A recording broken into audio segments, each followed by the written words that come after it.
दोस्तों स्वागत है आपके अपने प्यारा सा यूट्यूब चैनल AK2 एजुकेशन में।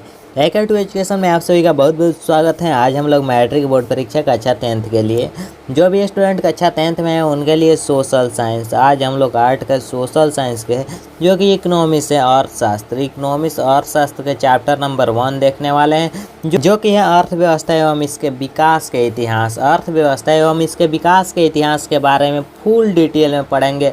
अर्थव्यवस्था क्या है एवं इसके विकास के इतिहास के बारे में पढ़ेंगे और इस चैप्टर के सभी VVI ऑब्जेक्टिव क्वेश्चन भी कवर करेंगे। तो हमारे साथ बन रहिए इस वीडियो में। मैं आपको इस चैप्टर के सभी मोस्ट VVI ऑब्जेक्टिव क्वेश्चन आपको इस वीडियो में कवर कराऊंगा, तो हमारे साथ बन रहिए।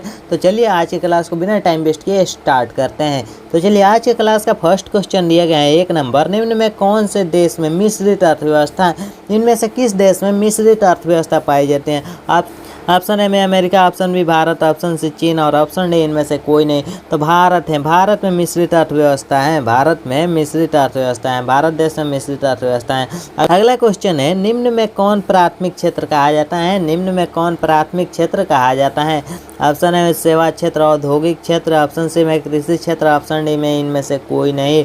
तो जो प्राथमिक क्षेत्र कहा जाता है वह क्षेत्र हो जाएगा औद्योगिक क्षेत्र, औद्योगिक क्षेत्र को प्राथमिक क्षेत्र कहा जाता है। अगला क्वेश्चन दिए गए हैं कि भारत की आर्थिक व्यवस्थाएं, भारत की आर्थिक व्यवस्था कैसी है? तो भारत की आर्थिक व्यवस्था है, तो भारत की आर्थिक व्यवस्था ऑप्शन ए में सकल राष्ट्रीय उत्पाद, ऑप्शन बी में प्रति व्यक्ति आय, ऑप्शन सी में आर्थिक कल्याण का आधार, ऑप्शन डी में इनमें सभी। तो इनमें सभी इसका राइट आंसर हो जाएगा ऑप्शन नंबर डी, इनमें सभी इसका राइट आंसर हो जाएगा। अगला क्वेश्चन दिया गया है कि भारत की आर्थिक व्यवस्था है, तो भारत की आर्थिक व्यवस्था कैसी है? तो मिश्रित है कि पूंजीवादी है कि समाजवादी है कि इनमें से कोई नहीं है। तो भारत की अर्थव्यवस्था है, तो भारत की अर्थव्यवस्था कैसी है? तो मिश्रित है, भारत की अर्थव्यवस्था मिश्रित है, भारत की अर्थव्यवस्था मिश्रित है। अगला क्वेश्चन दिया गया है निम्नांकित में से किसे पिछड़ा राज्य कहा जाता है? निम्नांकित में से किसे पिछड़ा राज्य कहा जाता है? इनमें से किसे पिछड़ा राज्य कहा जाता है?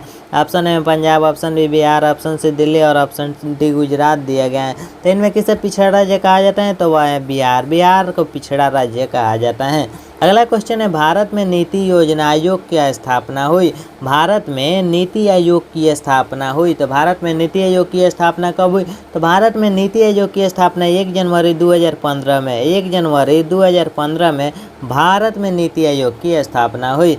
अगला क्वेश्चन है किस क्षेत्र को तृतीय क्षेत्र कहा जाता है? किस क्षेत्र को तृतीय क्षेत्र कहा जाता है? सेवा क्षेत्र, कृषि क्षेत्र, औद्योगिक क्षेत्र, इनमें से कोई नहीं। तो किस क्षेत्र को तृतीय क्षेत्र कहा जाता है? तो सेवा क्षेत्र, सेवा क्षेत्र को तृतीय क्षेत्र कहा जाता है, सेवा क्षेत्र को तृतीय क्षेत्र कहा जाता है। अगला क्वेश्चन दिया गया है कि भारत में सेवा क्षेत्र की सामान्यतः कितने भागों में बांटा जा सकता है? भारत में सेवा क्षेत्र को सामान्यतः कितने भागों में बांटा जा सकता है? तो सेवा क्षेत्र को सामान्यतः कितने भागों में बांटा जा सकता है? तो 2 भागों में, 2 भागों में बांटा जा सकता है सेवा क्षेत्र को। अगला क्वेश्चन है प्रथम पंचवर्षीय योजना शुरू हुई, प्रथम पंचवर्षीय योजना कब शुरू हुई? तो प्रथम पंचवर्षीय योजना 1951 ईस्वी से शुरू हुई, 1951 ईस्वी से प्रथम पंचवर्षीय योजना शुरू हुई। अगला क्वेश्चन दिया गया है कि व्यावसायिक बैंकों के राष्ट्रीयकरण कब किया गया? व्यावसायिक बैंकों का राष्ट्रीयकरण कब किया गया? तो 1969 ईस्वी में, 1969 ईस्वी में व्यावसायिक बैंकों का राष्ट्रीयकरण किया गया, जो कि ऑप्शन नंबर बी इसका राइट आंसर होगा। अगला क्वेश्चन दिया गया है कि किस क्षेत्र को द्वितीय क्षेत्र कहा जाता है? किस क्षेत्र को द्वितीय क्षेत्र कहा जाता है? तो किस क्षेत्र को द्वितीय क्षेत्र कहा जाता है? ऑप्शन ए में सेवा क्षेत्र, ऑप्शन बी में कृषि क्षेत्र, ऑप्शन सी में उद्योग क्षेत्र और ऑप्शन डी में इनमें से कोई नहीं।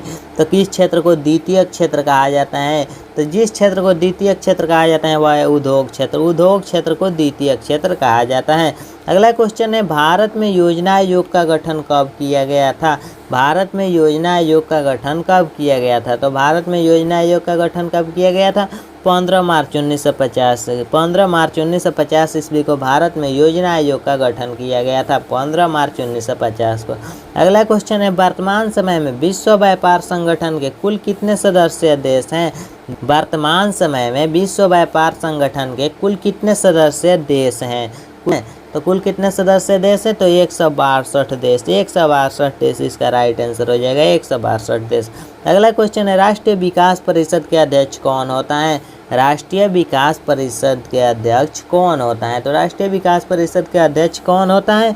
तो प्रधानमंत्री। प्रधानमंत्री राष्ट्रीय विकास परिषद के अध्यक्ष होते हैं। प्रधानमंत्री राष्ट्रीय विकास परिषद के अध्यक्ष होते हैं। अगला क्वेश्चन है, भारत में पहला मानव विकास रिपोर्ट जारी हुआ। भारत में पहला मानव विकास रिपोर्ट कब जारी हुआ? तो भारत में पहला मानव विकास रिपोर्ट 2002 में जारी हुआ। 2002 में जारी हुआ भारत में पहला मानव विकास रिपोर्ट जारी हुआ 2002 में। अगला क्वेश्चन है, आर्थिक विकास की व्याख्या के विभिन्न आधार कौन कौन है? आर्थिक विकास की व्याख्या के विभिन्न आधार कौन कौन है? तो आर्थिक विकास की व्याख्या के विभिन्न आधार कौन कौन है? तो आर्थिक विकास की व्याख्या के विभिन्न आधार हो जाएगा। ऑप्शन नंबर ए में दिए गए हैं सकल राष्ट्रीय उत्पादन, ऑप्शन बी में प्रति व्यक्ति आय, ऑप्शन सी में आर्थिक कल्याण का आधार और ऑप्शन डी में इनमें से सभी। तो इनमें से सभी इसका राइट आंसर हो जाएगा। ऑप्शन नंबर डी इसका राइट आंसर हो जाएगा। अगला क्वेश्चन दिए गए हैं कि बिहार प्रांत का गठन कब हुआ था? बिहार प्रांत का गठन कब हुआ था? तो बिहार प्रांत का गठन कब हुआ था? तो 22 मार्च 1912 ईस्वी को 22 मार्च 1912 ईस्वी को बिहार प्रांत का गठन हुआ था। बिहार प्रांत का गठन हुआ था 22 मार्च 1912 ईस्वी को। अगला क्वेश्चन दिए गए हैं कि भारत में आर्थिक विकास का मुख्य श्रेय दिया जाता है। भारत में आर्थिक विकास का मुख्य श्रेय दिया जाता है। किसको मुख्य श्रेय दिया जाता है? तो ऑप्शन है पूंजी, ऑप्शन बी में सेवा, ऑप्शन सी में व्यापार और ऑप्शन डी में नियोजन दिया गया। तो नियोजन को मुख्य श्रेय दिया जाता है। नियोजन को मुख्य श्रेय दिया जाता है। अगला क्वेश्चन है, मानव विकास सूचकांक में भारत का क्या स्थान है? मानव विकास सूचकांक में भारत का क्या स्थान है? तो मानव विकास सूचकांक में भारत का क्या स्थान है? तो भारत का स्थान है 126 स्थान है। मानव विकास सूचकांक में भारत का स्थान 126 है। अगला क्वेश्चन दिया गया है, वर्तमान में बिहार की साक्षरता दर कितनी है? वर्तमान में बिहार की साक्षरता दर कितनी है? 69.68%। 69.68% वर्तमान में बिहार की साक्षरता दर है। अगला क्वेश्चन दिया गया है कि बिहार के विकास में एक बहुत बड़ी बाधा है। बिहार के विकास में एक बहुत बड़ी बाधा है, तो वह कौन सी बाधा है? बिहार के विकास में एक बहुत बड़ी बाधा कौन सी है? ऑप्शन ए में अकाल, ऑप्शन बी में बाढ़ और ऑप्शन सी में सुखाड़ और ऑप्शन डी में इनमें से कोई नहीं। बाढ़ है सबसे बड़ी बाधा। बिहार के विकास में सबसे बड़ी बाधा है वह बाढ़ है। अगला क्वेश्चन है, वर्तमान समय में आर्थिक विकास में किस क्षेत्र का योगदान सर्वाधिक है? वर्तमान समय में आर्थिक विकास में किस क्षेत्र का योगदान सर्वाधिक है? तो किस क्षेत्र का योगदान सर्वाधिक है? तो सेवा क्षेत्र का योगदान सर्वाधिक है।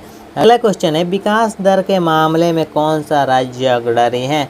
विकास दर के मामले में कौन सा राज्य अग्रणी है? तो विकास दर के मामले में कौन सा राज्य अग्रणी है? तो वह है गुजरात। गुजरात विकास दर के मामले में सब राज्य से अग्रणी है। अगला क्वेश्चन दिए गए हैं कि जनसंख्या वृद्धि से आर्थिक विकास की गति। जनसंख्या वृद्धि से आर्थिक विकास की गति। तो जनसंख्या वृद्धि से आर्थिक विकास की गति मंद हो जाती हैं। जनसंख्या वृद्धि से आर्थिक विकास की गति मंद हो जाती हैं। अगला क्वेश्चन दिया गया है, इनमें किसका अर्थव्यवस्था में योगदान नहीं होता? इनमें से किसका अर्थव्यवस्था में योगदान नहीं होता? तो इनमें किसका अर्थव्यवस्था में योगदान नहीं होता? तो काला बाजारी का योगदान नहीं होता अर्थव्यवस्था में। अगला क्वेश्चन है, नीति आयोग के अध्यक्ष कौन होता है? नीति आयोग के अध्यक्ष कौन होता है? तो नीति आयोग के अध्यक्ष कौन होता है? तो नीति आयोग के अध्यक्ष, क्वेश्चन हम लोग पहले भी देख लिए, प्रधानमंत्री नीति आयोग के अध्यक्ष होते हैं। अगला क्वेश्चन है, बिहार में किसकी प्रधानता है? बिहार में किसकी प्रधानता है? तो बिहार में किसकी प्रधानता है? ऑप्शन ए में उद्योग, ऑप्शन बी पशुपालन, ऑप्शन सी कृषि और ऑप्शन डी खनिज दिया गया है। तो कृषि की प्रधानता है। बिहार एक कृषि प्रधान देश है। हम लोग जानते हैं बिहार एक कृषि प्रधान देश है। तो बिहार में किसकी प्रधानता है? तो कृषि की प्रधानता है। अगला क्वेश्चन दिए गए हैं कि आर्थिक विकास की माप करने के लिए एक उचित सूचकांक है। तो आर्थिक विकास की माप करने के लिए एक उचित सूचकांक क्या है? तो ऑप्शन ए में राष्ट्रीय आय, ऑप्शन बी में प्रति व्यक्ति आय, ऑप्शन सी में उपभोक्ता आय, ऑप्शन डी में जीवन प्रत्यक्षता। तो इसका राइट आंसर हो जाएगा प्रति व्यक्ति आय इसका राइट आंसर हो जाएगा। ऑप्शन नंबर बी इसका राइट आंसर होगा। अगला क्वेश्चन दिया गया है कि बिहार में मानव विकास को कौन सा रूप दिया गया है? बिहार में मानव विकास को कौन सा रूप दिया गया है? तो बिहार में मानव विकास को कौन सा रूप दिए गए हैं? तो तो जन आंदोलन का रूप दिया गया है, जन आंदोलन का रूप दिया गया है, जो कि ऑप्शन नंबर ए में दिया गया है, जन आंदोलन का रूप दिया गया है।